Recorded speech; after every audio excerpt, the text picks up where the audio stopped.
WhatsApp everyone, welcome back to the channel guys. हम लोगों ने शुरू किया था chapter number 1 financial statements of a company और उसके अंदर बैलेंस शीट तो कल मस्त पढ़ा दिया था तुम्हें मैंने। आज बारी है प्रॉफिट एंड लॉस स्टेटमेंट पढ़ने की और चैप्टर को कर देंगे बिल्कुल बंद। मुझे जल्दी से कमेंट सेक्शन में अटेंडेंस चाहिए सभी की और खूब मेहनत। 5-6 दिन में बस जीएनजी भी आ रहा है तो सब लोग अटेंडेंस लगाओ, वीडियो को कर दो लाइक। चलिए जल्दी से लेट्स बिगिन।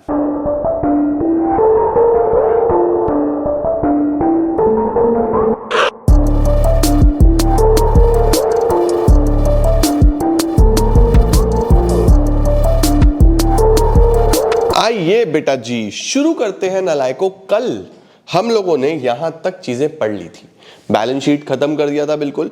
अब sir statement of financial position तो पढ़ लिया, अब स्टेटमेंट ऑफ प्रॉफिटेबिलिटी बताओ कि अगर बिजनेस को ये देखना हो कि प्रॉफिट हो रहा है या नहीं हो रहा है तो कितना हो रहा है, वो कैसे पता लगेगा। तो उसके लिए हमारे पास ये स्टेटमेंट होता है जो कहां दिया होता है, पार्ट 2 ऑफ शेड्यूल 3 में।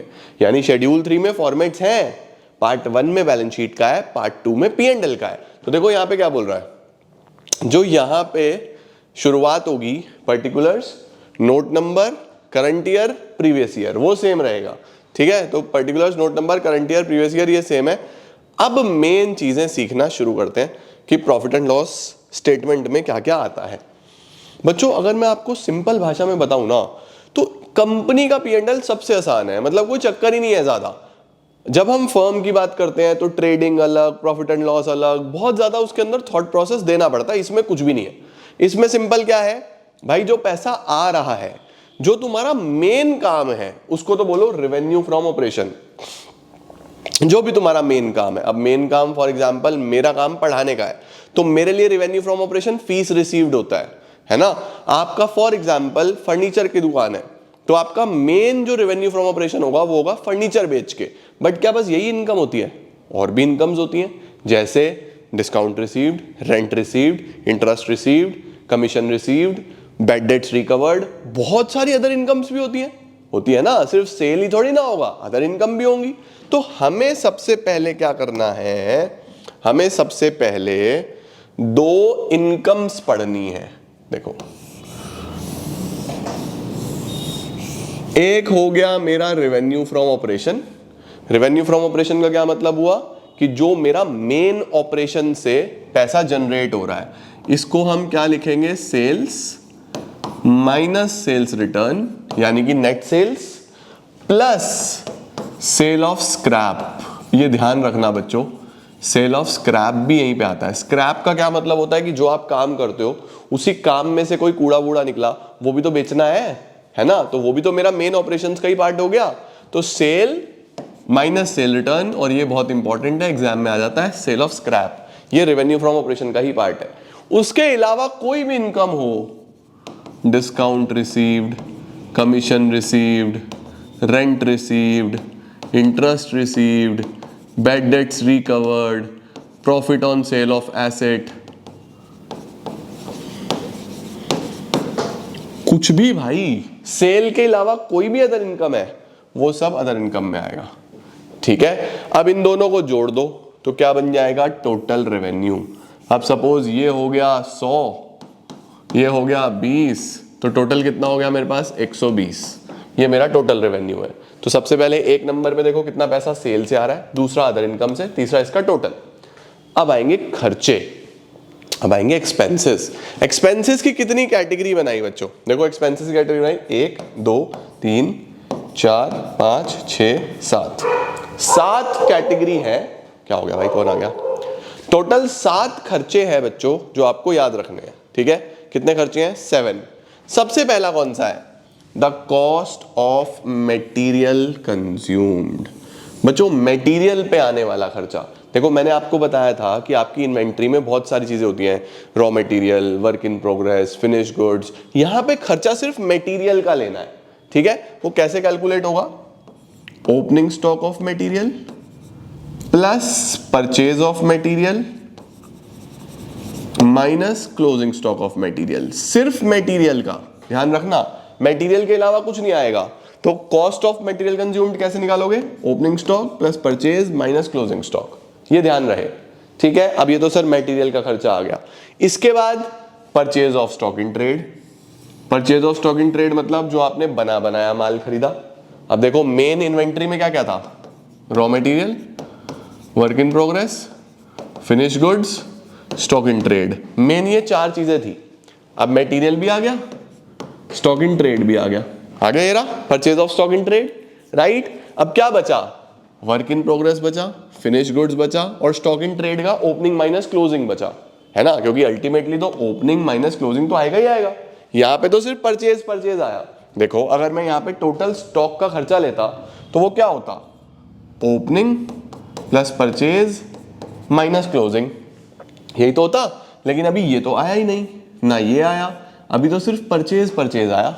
यहाँ पे तो क्या है, purchase of stock in trade, तो अभी सिर्फ रॉ मटेरियल पूरा हुआ है और स्टॉक इन ट्रेड का भी बस परचेज पूरा हुआ है ना। अच्छा, उसके बाद आया बच्चों change in inventory. Sir change in inventory का क्या फॉर्मूला होता है, चेंज इन इन्वेंट्री का फॉर्मूला है opening stock minus closing stock. ये देखो ये जो मिसिंग था, ओपनिंग माइनस क्लोजिंग। अब इसके अंदर ओपनिंग माइनस क्लोजिंग किस किस का लिखना है, वर्क इन प्रोग्रेस का भी, फिनिश गुड्स का भी और स्टॉक इन ट्रेड का भी, तीनों का आ जाएगा। ठीक है, तो change in inventory of finish goods, work in progress and stock in trade. समझे। अब आपके दिमाग में आ रहा होगा सर ठीक है हम बात समझ गए कि रॉ मटेरियल का तो आपने बोला opening stock plus purchase minus closing stock, ठीक है, ये तो रॉ मटेरियल हो गया। फिर आपने स्टॉक इन ट्रेड का भी बोल दिया, opening stock plus purchase minus closing stock, ठीक है। सर इन दोनों का opening stock minus closing stock, opening stock minus closing stock हो गया, लेकिन इन दोनों का परचेज तो आया ही नहीं। इनकी परचेज होती कहाँ है भाई, कच्चा माल कौन खरीदता है, या रॉ मटेरियल खरीदोगे या बना बनाया सामान खरीदोगे, कच्चा माल थोड़ी खरीदोगे। तो वर्क इन प्रोग्रेस की कोई परचेज नहीं होती, फिनिश गुड्स की कोई परचेज नहीं होती, समझे। ये तो रॉ मटेरियल से ही कन्वर्ट होते हैं। क्लियर हुआ। तो हमें मेनली इन चारों के खर्चे शुरू में लिखे। सबसे पहले कॉस्ट ऑफ मटेरियल कंज्यूम्ड, कैसे निकलेगा, opening stock plus purchase minus closing stock. फिर purchase of stock in trade, सिर्फ स्टॉक इन ट्रेड की परचेज आ गई, अभी ये नहीं आया। फिर change in inventory, change in inventory का फॉर्मूला ओपनिंग माइनस क्लोजिंग, किस किस चीज की, तीनों की, फिनिश गुड्स की भी, वर्क इन प्रोग्रेस की भी और स्टॉक इन ट्रेड की भी। तो ये मेनली आपके गुड्स के खर्चे पूरे हो गए। ठीक है, अब और कौन कौन से खर्चे होते हैं, एम्प्लॉई को बेनिफिट एक्सपेंसेस, यानी सारी वेजेस, सारी सैलरीज। एम्प्लॉई को आप कोई भी पैसा दोगे ना वो सब यहां आएगा, एम्प्लॉइज को जो पैसा दोगे, ठीक है।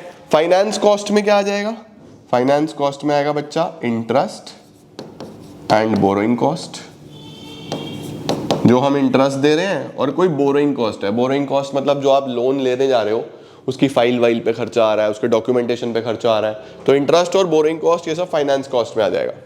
परफेक्ट। तो एम्प्लॉइज का खर्चा यहाँ, फाइनेंस कॉस्ट यहाँ। उसके बाद डेप्रीसिएशन एमोर्टाइजेशन, ये आप सब जानते ही हो, डेप्रीसिएशन वगैरह यहाँ आ जाएगा। अब एमोर्टाइजेशन क्या होता है सर, ये इनटेंजिबल एसेट्स के डेप्रीसिएशन को बोलते हैं। मतलब अगर टेंजिबल एसेट है तो उस पर डेप्रीसिएशन लगेगा, इनटेंजिबल है तो अमोर्टाइजेशन, बाकी सब सेम होता है। ठीक है सर। अब सर अदर एक्सपेंस में क्या आएगा, जो भी बच गए, दुनिया भर के खर्चे बच गए, bad debts, carriage, inward outward, freight, advertisement, office expenses, selling expenses, कितने सारे खर्चे बच गए, डिस्काउंट अलाउड, कितना कुछ बच गया, तो वो सब बच्चों अदर एक्सपेंस में आ जाएगा। तो जो भी इनमें नहीं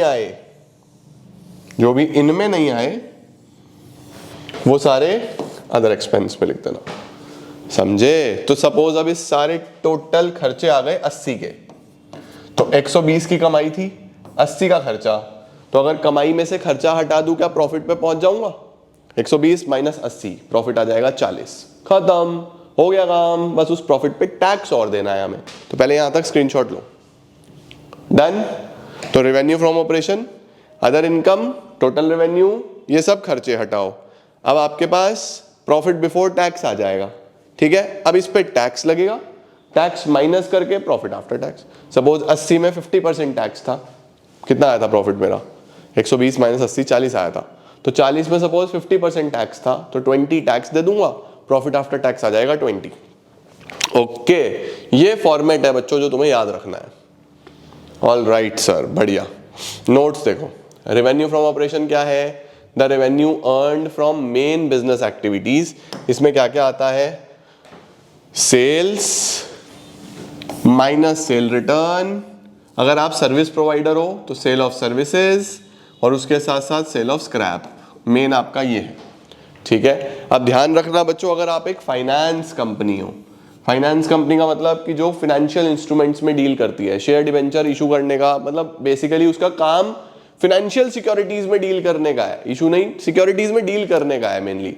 ठीक है, तो उसके लिए interest income, dividend income, gain on sale of investment, revenue from other financial services, ये सब उनके लिए भी आरएफओ होता है। तो जिस कंपनी का काम ही क्या है, फाइनेंशियल इंस्ट्रूमेंट्स में डील करना, उसके लिए ये सब आरएफओ है। ठीक है, अब अदर इनकम में क्या क्या आता है?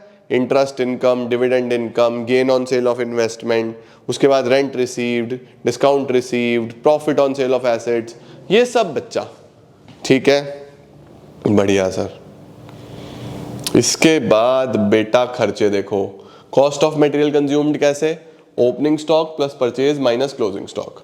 फिर employ benefit expenses, wages, salary, bonus, leave encashment, ये सब आप अपने एम्प्लॉइज को पैसा दे रहे हो। कंट्रीब्यूशन टू पीएफ, उनका पीएफ का खर्चा, ग्रेचुटी फंड, सुपर एनुएशन फंड, ये सारे खर्चे बच्चों उनके हैं एम्प्लॉइज के लिए। स्टाफ के वेलफेयर एक्सपेंसेस जैसे कैंटीन का खर्चा, स्टाफ के ऊपर मेडिकल का खर्चा, ये सब स्टाफ वेलफेयर एक्सपेंसेस कहलाते हैं। Then we have finance cost. Finance cost में मैंने आपको बताया कि दो ही चीजें आनी है। दो चीजें कौन कौन सी आनी है? एक तो इंटरेस्ट और दूसरा borrowing cost. Interest paid on term loan, interest paid on overdraft, interest paid on debentures, ये सारे के सारे बेटा हमारे इंटरेस्ट एक्सपेंसेस हैं। उसके बाद बोरोइंग कॉस्ट में क्या क्या जाता है? डिस्काउंट या loss on issue of debentures. याद है जब हम डिवेंचर इशू करते हैं तो उस पर भी डिस्काउंट या लॉस होता है, ये इंपॉर्टेंट है, एग्जाम में आता है, सावधान इंडिया सवाल। तो वो जो loss on issue of debenture हुआ वो आपका कहां पे आएगा? लॉस है तो P&L में जाएगा। P&L में कहां लिखूं उसको मैं? बोरोइंग कॉस्ट में। ठीक है, premium payable on redemption of debenture, right, जो आपका प्रीमियम होता था वो एक तरफ लाइबिलिटी एक तरफ ऊपर, उतना ही लॉस होता था ना, ये आ गया। उसके बाद loan processing charges, guarantee charges, commitment charges, ये सब यहां आ जाएंगे, स्क्रीनशॉट ले लो। इसके बाद बच्चों डेप्रिसिएशन अमोर्टाइजेशन आप जानते ही हो, टेंजिबल के लिए डेप्रिसिएशन, इंटेंजिबल के लिए अमोर्टाइजेशन। बाकी जो भी खर्चे बच गए वो सब अदर एक्सपेंसेस में आ जाएंगे। Carriage, cartage, freight, manufacturing, rent, rate, taxes, insurance, discount allowed, commission allowed, bad debts, repair, trade expenses, सारे खर्चे। एक इंपॉर्टेंट है बैंक चार्जेस, क्योंकि बहुत सारे बच्चे बैंक चार्जेस को कहाँ दिखा देते हैं? बैंक चार्जेस को दिखा देते हैं बोरोइंग कॉस्ट में या फिर इंटरेस्ट वाले में, फाइनेंस कॉस्ट में, तो वहां नहीं आएगा, बैंक चार्जेस यहीं आएगा। ठीक है, लो जी, बस बेटा जी ये है हमारा P&L का फॉर्मेट, स्क्रीनशॉट ले लो। अब आपको भी क्या करना है, जैसे बैलेंस शीट का फॉर्मेट लिखा ना, वैसे ही P&L का भी फॉर्मेट अच्छे से अपने पास लिखो 10 बार और फिर उसको बढ़िया तरीके से समझ लो।